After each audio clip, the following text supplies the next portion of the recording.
হ্যাঁ পাইব দিদি, আমি জানি এটা বললে হয়তো শঙ্কর আমাকে মেরে ফেলবে, কিন্তু গ্রামের ওই সহজ সরল মেয়েগুলার তো আর কোনো ক্ষতি করতে পারবে না।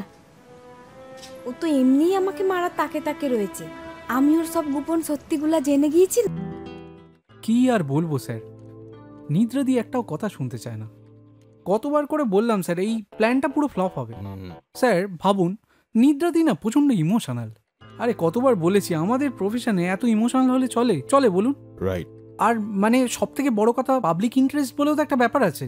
হ্যাঁ, কে কার কথা শোনে স্যার? ঠিক আছে, নো ওয়ারিজ। এবার থেকে তুমি ওকে ইনস্ট্রাকশন করবে। আমি আমি একা একটা গরিব মেয়ে মানুষ দিদি, শুধু শঙ্কর কেন, বটিকের বাপটা মরার পর থেকে গোটা পুরুষ সমাজটাই আমার মাংস ছিঁড়ে খেতে চাই। আমার পাশে থাকার মতো কেউ নেই দিদি। আজ আজ আমার যদি কিছু হয়ে যায়, আমার আমার আমার ফটিকটার কি হবে? দেখুন, আপনি এভাবে চিন্তা করবেন না, আমরা তো আছি আপনার পাশে। আপনি ভরসা রাখুন, চলুন। জানো দিদি, গ্রামে না মেয়েদের সেরকম কোনো কাজ বাজ নাই গো। অনেকেই অনেক পড়াশোনা করে সব ঘরে বসে আছে, অনেকেরই আবার সংসার চলে না। তারা শঙ্করকে কাজের কথা বলে। শঙ্কর গ্রাম থেকে মেয়েগুলোকে কলকাতায় নিয়ে যায় কাজ দেওয়ার নাম করে, বলে যে পার্লারের কাজ দিবে, সেই নাম করে সব মেসেজ পার্লারে ঢুকিয়ে দেয়, আর তাদেরকে দিয়ে জোর করে নোংরা নোংরা কাজ করানোর চেষ্টা করে। আর যে মেয়েগুলো ওই কাজ করতে রাজি হয় না, তাদের ইজ্জত নিয়ে খেলা করে শঙ্কর। আর কেউ রাজি না হলে বলে কি, গ্রামে এসে বলে দেবে তারা নাকি খারাপ কাজ করে। মেয়েগুলো সব বাধ্য হয়েই ওর কথা শুনে মেনে নেয়। জানো দিদি গো, তোমরা আজই এখান থেকে চলে যাও গো, না হলে ওই দুষ্টু শঙ্কর তোমাদেরকে আরো অনেক ক্ষতি করে দেবে।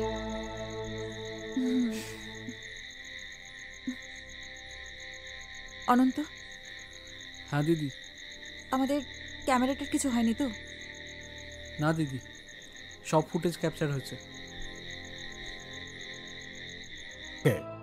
এবার আমি একটা কথা বলি, তুমি যে ইমোশন, এসব মহিলা, এসব টপিক থেকে তুমি একটু বেরিয়ে এসো। কিন্তু শোনো, তুমি আগে একটা শো করেছো, সেটা কিন্তু সুপার ফ্লপ।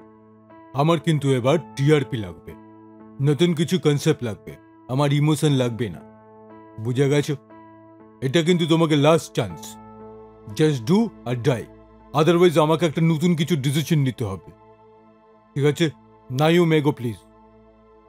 আর হ্যাঁ, এবার থেকে তুমি অনন্ত ইনস্ট্রাকশনগুলো ফলো করতে হবে, ঠিক আছে? Please. Okay sir, thank you. নমস্কার, আমি নিদ্রা মজুমদার, স্মাইল বাংলা নিউজে আপনাদের সকলকে স্বাগত জানাই। প্রিয় দর্শক, আপনারা হয়তো জেনেই গিয়েছেন 2021 সালে দাঁড়িয়ে বীরপুর নামক একটি গ্রামে মেয়েদের বর্তমান পরিস্থিতির ওপর একটি সমসাময়িক প্রতিবেদন আপনাদের সামনে তুলে ধরেছিলাম আমরা। আর আজকে সেই অনুষ্ঠানটি করতে গিয়ে স্মাইল বাংলা নিউজের পুরো টিম আহত হয়েছে, আক্রান্ত হয়েছে। মূলত মেয়েদের উন্নতির কথা বলতে গিয়ে আজকে আমাদের এই পরিস্থিতি, যার প্রত্যেকটি লাইভ ফুটেজ আপনারা কিছুক্ষণের মধ্যেই টিভির পর্দায় দেখতে পাবেন।